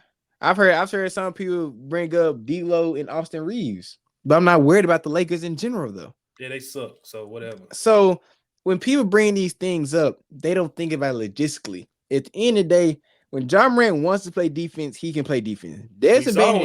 We saw it. Not even Dylan Brooks had Ja Morant playing defense. I want to just put that out there. Marcus Smart told Ja something like, "Hey, you better sit down and play some defense." Ja was trying to lock up. Bro, that Dylan was Brooks amazing. Dylan Brooks and his crazy self didn't have Ja sitting down on defense like that. Nah. Desmond Bane in a regular season game. Desmond Bane has shown he's a very capable defender. And Marcus Smart is obviously a very capable defender. Yeah. So when people throw out these things, it's about who can do what on the court. All 3 of those guys can defend. All 3 of those guys can put the ball on the floor. All 3 of the guys can knock the outside shot to an extent. So if G.G. Jackson is hurt, in which he will be for the next 2-3 months, your best option is having Marcus Smart, even if he's not starting in that rotation with those other two guys on the court at the same time, so we can have a versatile offense and defense on the floor. We're always forgetting my crazy brother Vince Williams, and he just in there, Black Air Force injury, gonna go in and wreak havoc. I'm not worried about it. People say, what about Vince? I'm not worried about Vince. Well, the funny thing about that, though, bro, is that Vince is only an inch taller than Marcus. So when you use the height thing, it's like that argument is null and void. The only thing that I can understand and rock with is the play style thing. Because in the past, he has been reckless with the ball. And he's not a knockdown 3-point shooter, but he did go off against you can the respect him. You got to respect him. You got to respect him. Yeah, you're not going to Dylan Brooks him in the playoffs the way exactly. You're not doing that. And I'm glad you said because that's what I'm going to get into my short little predictions or my expectations for him this year. Now, one, be healthy. Obviously, that's for everybody. Be healthy. And I want you to tell me if anything I'm saying sounds outrageous and anything like that. I said 12.5, 5.5 assists, and 1.8 to 2 steals. Because he's a career 5.6 assists person. He's a career right around 12 points. And he's probably your fourth option on this team, maybe fifth option on this team. I'm gonna say until Edie get comfortable, he'll probably be fourth. But if he's starting, he eventually gonna be fifth. Should be. I said 34 to 36% from three. He's a career 32-33. So I was like, maybe he raised his efficiency a little bit up because he can get more open shots. He's not gonna be one of the main options on the floor. He has Job back. He has Dez back. He's gonna get a lot of open shots. A lot of open shots. A lot of open shots. He can float around from the arc, from the corner to the wing, catch and shoot, all that. I said all defensive second team, not first team. I feel like he can maybe, if he's on his P's and Q's, get back to that all defensive level. I said this is the one that I'm kind of myself flaky on. I said be solid backup PG. Don't be as reckless. And be able to play alongside Ja, not exactly, like how Tyus did. Not exactly Tyus. I'm not saying. I'm gonna say take it away. Now, this is your prediction. My bad. Yeah, you do yours. My bad. No, and I'm giving you to rebut because this is my opinion. Gotcha. Of course, in the crust of the game, in the last 5 minutes of the game, who I want the ball in the hands? Number 12, obviously, without question. But I also like just during the crest of the game, I love seeing Ja playing off guard and just slashing and attacking. That's why I like Ty so much when he was on the team. I feel like Marcus Smart can play that type of role with Ja on the court. And we saw that a lot in those 6 games they played together. We saw that a lot. So just get the turnovers down to maybe, I said turnovers down to like 2. I want him to just get to 2. 2.1, 2.2. That's as much I want to turnovers and be able to tell Ja, hey, Ja, you on the wing now. Let's go and run. That's all I want to see from Marcus Smart this year. That's really all I want to see. I don't want him to be Ty's 2.0, hitting the threes and the showing off. I don't need him. But when the second unit comes in, let Marcus Smart run the show. If you still not ready to give the keys to the second unit to Scottie Pippen Jr., or if you just want Derrick Rose just to be Udonis Haslem type, even though I feel like Derrick Rose can play. But if you just want to regulate him to that role, that's fine. Have Marcus Smart run the second unit. Give him maybe 5-6 minutes with the second unit, and then you can bring in Ja again, or maybe Scotty or D Rose. That's the pocket Marcus Smart needs to operate in.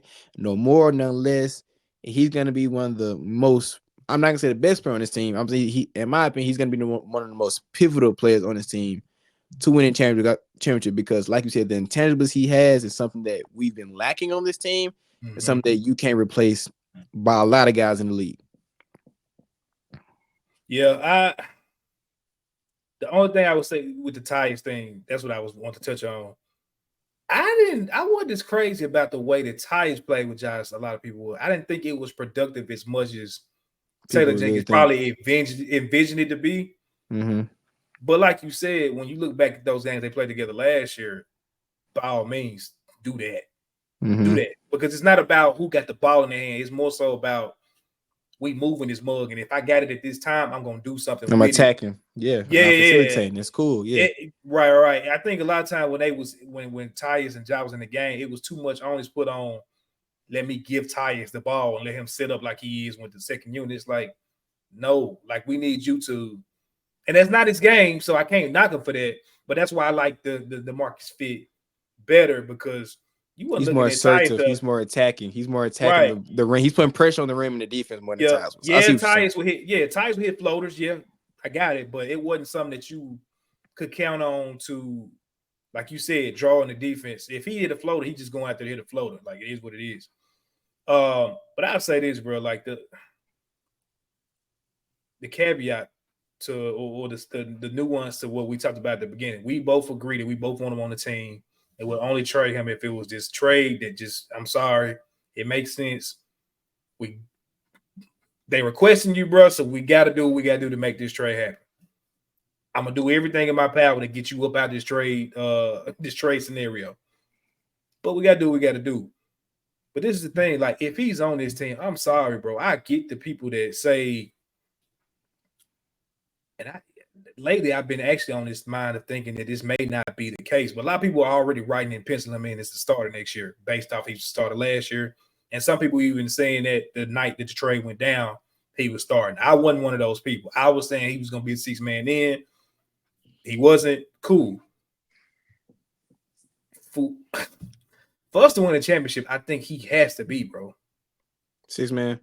I think he has to be. And to me, it's not so far-fetched to say that. It's not blasphemous to say that. Because he hasn't started his whole career. He started, years, but he didn't start his whole career. Like, I forgot he started playing with Rondo. Y'all forgot about that. Like, he was backing up Rondo for like the first 2 years of his career. But people forget about that. But bro, he came in 2014. He did not start 1, 2, 3, 4, 5, 6. He did not start full time until his 7th year. 1, 2, 3, 4, 5, 6. His 7th year, bro. That's wild. That's wild. And he's closer to his 7th year now than he was. What am I trying to say? He hasn't been he wasn't a starter longer than he was a starter. I see what you're saying. Yeah, I see what you're saying. So he's been in the league 10 years and he's only started 3 of them. Granted, the first year he started full time, he was a DPOY. Got that. But he played with much better point guards than him. Basically, his entire year, he was basically forced into the starting role. I want to say it was after the Terry Rozier trade? Mm-hmm. And the Kemba thing really didn't work out. I think the year before. No, because this is a list of guards that he's played with. He's played with Rajon Rondo, Isaiah Thomas, Terry Rozier, Kyrie Irving, Kemba Walker. I'm sorry, damn near all those guys, I'm taking over Marcus Smart with the ball in their hands. Yeah. So, and then is anyone else I'm forgetting? Celtics guards. I feel like I think those the main ones. Yeah, those the main anybody else ones. It's cool to forget them. And respect to all those guys, Ja Morant is on that level, or if not better than all those guys as well. He's better than every last one of them. You just said. So even Kyrie that year, Kyrie was great. But if we talking about Kyrie then versus Ja, his peak powers now, I'm taking 12. I'm taking 12. So people I think Marcus Smart is gonna start, and with Gigi out, I think he should start. But like you said, when Gigi comes back, I feel like you said, Marcus Smart is probably best if he's cool with it. Hopefully he doesn't have which I don't think he will, but hopefully cool with it, bro. You want to be here and win a championship or not? Yeah, I agree with you. Cool with it, nigga. Yeah, I almost said something. You second time, Chris. Lock in, folks. This is the second time he done. Bro, we're going mute. This is Ja Morant we talking about. Like I don't care what the polls say, what the list say. To me, he's the best point guard in the NBA. That's just me. I'm sorry. If you were backing up successfully these other guys in their primes or whatever, you can't tell me to win a ring, which this is I can't think of a trade that's gonna push him to a contender quicker than what he would be on the team he's already on.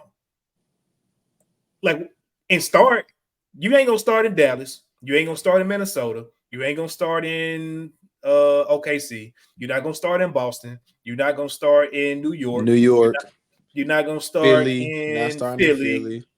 You're not starting in Miami. Where you gonna go and start? Well, he may start in Miami. They ain't winning no championship. Him and Jimmy Butler. It's terrible spacing. Like, no, bro. So that's my thing. Like, yeah, you can go start somewhere else if you just gotta leave because you don't want to do it. But if your goal at this point, you're probably not gonna get a crazy contract after this last one is over. It may be comparable, but it ain't gonna be crazy past what you about to get. And you probably don't start somewhere and win a chip. You can go start on a sorry team, probably. But don't do Memphis this kind of way just because I'm Marcus Smart been on the winner. Like, no, bro, you only have started for 3 years. Like, if you come off the bench, even with Vince, I mean, even with Gigi out, the better fit is Ja, Bane, Vince, Jaren, Edie, first 5 out, and then Marcus Smart, Luke Kennard, BC, Santi, and whatever you want to do in that other role. I mean, I don't say whatever. I don't want Jake, but you know, figure it out. You know what I'm saying? Do what you got to do to fill whatever that spot is. You really don't have to fill that spot. You really can run a 9-man rotation until GG come back and just the spacing. I mean, just cycle the big man out here and there. Yeah, you can figure that out. So that's my thing with that. It also is going to preserve your body because you have had some crazy little weird injuries, knick-knacking. You shot the ball, fam, in your finger went out of place. Like, he can say that. That's really cold. I shot my finger out of place. I was going so crazy. And it went in, too. Like, I hit shot so hard and my finger went out of place. That's that's really wild. But, that's like, cold. Bro, you can literally preserve your career playing 20 to 22 minutes a night, still closing games. I'm cool with him closing. I don't care. I know people say it don't matter about who start. Sorry, if Vince need to get going and make some stuff happen in the first quarter, by all means, let him do that and let Marcus preserve himself off the bench, go against second units. I like seeing him going against second units better. I think he can be more productive that way. You still can get your 12 points. What you say, 12.5? Yeah, I said 12.5, yeah. He can get 12.5 a night coming off the bench. He can still get 6 assists coming off the bench. He can still get 2 steals. He still can close. He still can get a ring. Like, it's too many positives to him coming off as your 6-man as opposed to, yeah, you may start for the next 2 years, Marcus Smart at the 3, or again, like I said, in my mind, I'm going to put him at the 2. But when Gigi ready, Gigi going to be ready, fam. It's inevitable, like Thanos says. Run from it. Yeah. Run from it. You run from it all you want to. And at that point, he's what, 33, 34? He's 30 right. He's 30 right now. So in 3 years, he'll be 32, 33 years old.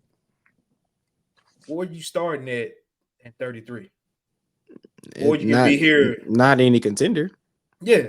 You can be our Andre Iguodala, fam. Point blank period. That's actually a perfect comp.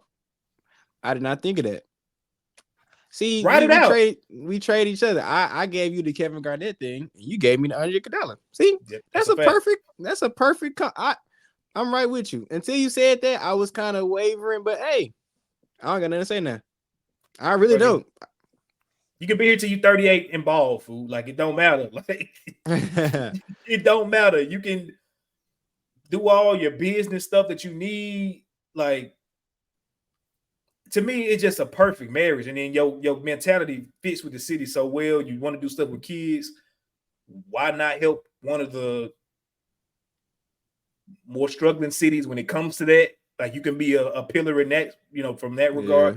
Yeah, it's just so many positives that if I think him starting and being focused on that, he won't be here long.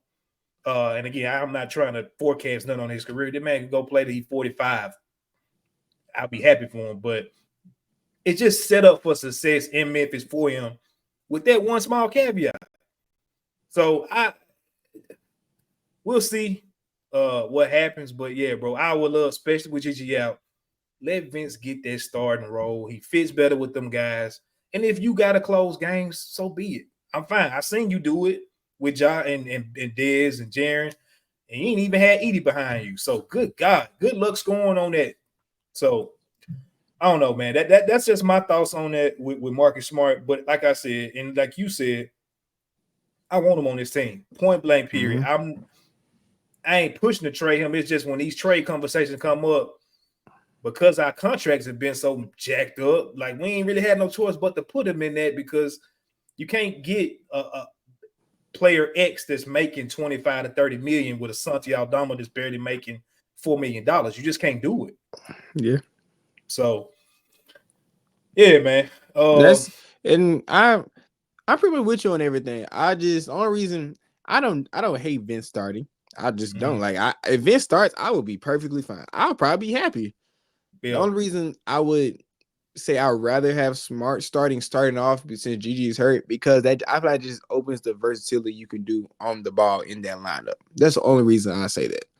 I feel like Vince could do dang near just as good a job with the ball in his hands, but I'd rather have Marcus Smart with the ball in his hands with that group than Vince. I think I like Vince with the ball better in his hands than Marcus. See, that's where we disagree. I don't think Vince is bad ball at all. I feel like he's very good with the ball in his hands. I would just trust Smart a little bit more playing alongside Ja and Dez in that first unit of Vince. And because he did that man playmaking last year. You said what? I said, did you see his playmaking? Like I said, I don't think Vince is bad with the ball in his hands. I don't think it's bad. I think it may just, like you said, fit better with Smart. I mean, not Smart, with Ja and Dez, with Edie in particular. Because I'm thinking about even throwing some pick and rolls with maybe Smart if Ja's playing off ball for a play, even Smart. That's what I'm envisioning. How he works with Edie and Jaren. That I'm not really focused on Ja and they, because they're gonna do their thing regardless whoever's on the floor. Right. I feel like Marcus Smart's more experience working with bigs than Vince. How to get bigs involved, how to get bigs going, how to put them in their spots to be successful. That's why I want that versatility with three guys that have proven they can do that on a high level. That's why I'm more on Smart starting than Vince. That's the only reason why. Because what they do on the floor, they dang near do the same exact thing, dang near. You can really do apples to apples with them. About what it's not as risky. That's the only difference. Yeah. Vince is a little more controlled. Even though he's crazy, you would think he's out of control. But to me, as crazy he is, he really plays control chaos. It's control chaos, exactly what it is. So that's the only thing we off on a little bit. But if Vince start, I'm not gonna be mad at it. You're not gonna hear any quarrels coming out of me at all. I just, in relation to those four other guys, I just want Smart just a little bit. But closing, really, I feel like those are interchangeable when it comes to closing, honestly. It really depends on who's having a better game when it comes to closing, honestly. Because I love Vince. I think that crazy dude can do a lot of good on this team, whether it's the first 5 minutes of the game or the last 5 minutes of the game. I just think who's ever having a better game, honestly, because they're really cut from the same cloth. It just maybe if you want to get a little more floor space and you may throw Smart on it. But we looked at the percentages. Vince is a better shooter percentage-wise than Smart. It's just Smart just shoots more. So that may even a real thing if you really think about it. Shit, I might even close both of them depending on matchup, and then you just got two between Edie or Jaren as your five at that point. What's the matchup look like? If Jaren fouled out, you gotta go with Edie or something. Have 4 guards and Edie like an AAU team. 4 guards and 1 big. Call it a day. I would love to see it. So I'm cool with it, bro. Like I think we're both saying in the end of the day, y'all, 3-6 on this team equals pluses, equals hopefully championship. I don't want to speak in hyperbole. I'm gonna say 3-6 on this team with everybody healthy equals championship. That's what I'm stamping on right now. I'm sorry. I just think the good he brings counts and outweighs all the bad things he could possibly bring to this team, or trading him could possibly bring for this team. Right. And at the end of it, I'm also a guy on synergy and connectivity. Think about it. Marcus Smart got traded in the middle of the summer last year. Abruptly. He said he was not expecting that trade. They told him they were not going to trade him. Right. Yeah, but now we have a full offseason with him being in Memphis, his family being in Memphis. He getting accustomed to the team, getting accustomed to the front office. I would like to think Marcus Smart is going to be more comfortable in this team, in this city, in this offense, in this defense, primarily, with a whole year of training camp under his belt, with a whole year of having his kids here in certain schools. Like, people don't understand all that accounts to players being on the court. Shit, he was moving, getting married, all type of stuff. All that type of stuff. But now he's here for a whole year, cemented. He's trying to cement his roots here for a little bit. Y'all gonna see the difference on the court, and that's the thing that people are really seeing. These are also human beings outside of this on the court. There's a lot of real life things going on, and it's been documented that Marcus Smart was going through a lot of real life things last year. You know, so give him a whole year to get his mind right, body right, spiritually, family right. He's gonna be fine. So keep him on the team. plus things coming for the Bulls and the Beale Street Blue. Fingers crossed, man. Knock it on wood and fingers crossed. We got a lot coming, man, this season. I most anticipated season for me, for sure. Yeah. Most anticipated. I would say that. Most definitely. I can't think of a year. I'm really trying to think of a year that I was this hyped for a season. I really can't think of one.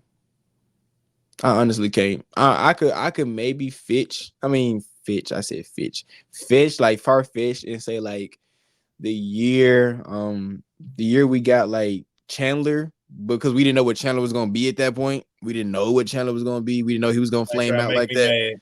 Like I know where you're coming from, but you're making me mad just thinking about it. I'm saying because we didn't know at the time the Chandler was gonna flame out and do what he did. So maybe that year we were very excited because we finally got our three, finally got our shooter. Like maybe that year, but still no. That's the only thing I could say comes close to it. Mine was probably OJ rookie year, just because I feel like he was the first superstar we was about to have. Yeah. And then him and Lionel and Tony and whatever else happened in that situation just happened. That's always my big. We haven't talked about it before. That's my biggest grief is what if. But yeah, bro, I think this is my most outside of Ja rookie year. Yeah, outside Ja rookie year, obviously. But only I didn't say that one because I didn't think we were going to be good that year. And I didn't understand. We outperformed than my expectations. I was like, we're probably not going to be that good. We have a second round, number 2 pick and all that, but we outperformed without everybody's expectations that year. So I never understood that, bro. I was telling my dad, and it was some other people like that we was talking to about Grizzly stuff back then. I was like, you got Ja doing what he did in college. Yeah, he's a rookie, but he finna be something different. I'm like, you got Dylan Brooks at the time.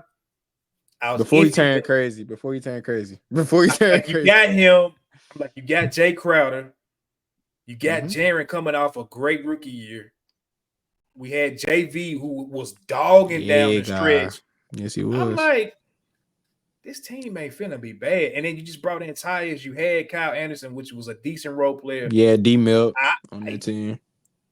Well, see, I didn't know nothing about D-Milk at the time. We didn't know nothing about D-Milk at the time. But then you had BC. Rookie year, too. That was his rookie year, too. What was he? Summer League MVP. I'm like, Summer League MVP. Yep. Man, this team finna be all right, bro. I ain't understand but then obviously they end up fighting for a play-in spot and didn't make it. So it wasn't the best situation, but they were definitely more competitive than what most people thought. Yeah, for sure. And that's why I don't listen to these people now when they talking about the Grizzlies gonna be a number 9 seed. It's like, okay, we got receipts, Bucko. Yeah, I wouldn't put my money on that. I bet my whole house on that. Yep. Unless somebody get hurt, and then I'm be homeless again. This is what we do, Chris. We talk too much, then they gonna play this back in 5 months. Knock on wood that somebody get hurt. We be looking crazy. The only person gonna get hurt is gonna be Taylor Jenkins gonna twist the knee just like Chris Finch did. That's a bad joke. Come on, bro. If I had to pick somebody get hurt, if I had to pick somebody get hurt, I'd rather be the coach than the player. Shout out to him. Took one for the team. He took a charge. He took a charge from Mike Conley and paid for his knee. Crazy. Your own player. It be your own people, man. Well, watch out for your people, man. Watch your back. You never know. Snakes in the grass everywhere. That's a fact.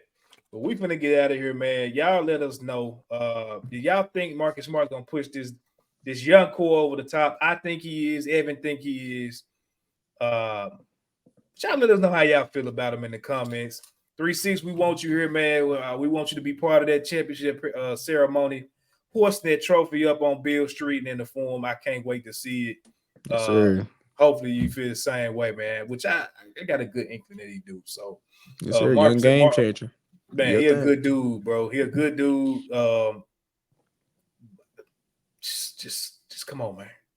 Do what you got to do. That's all I got to say. Do what you got to do. But that's all we got for y'all, man. No Bluffin podcast on all platforms: YouTube, Spotify, Apple Music, all that stuff. Apple Music is crazy, but keep going. Apple Podcast, same thing. Whatever. You keep saying Apple Music. We're gonna drop a mixtape one of these days because you keep saying Apple Music. They gonna be thinking we're gonna be dropping a No Bluffin mixtape where you dissing Taylor Jenkins and I'm talking about how I love 3-6, how I like Marcus Smart. So and that'll be a funny song. Taylor Jenkins diss track is crazy. I can see you doing like you really bored one day. You be like, hey man, your wife be like, what you doing? I'm making a Taylor Jenkins. you gonna be in your office. What you doing, man? I'm making a beat for Taylor Jenkins.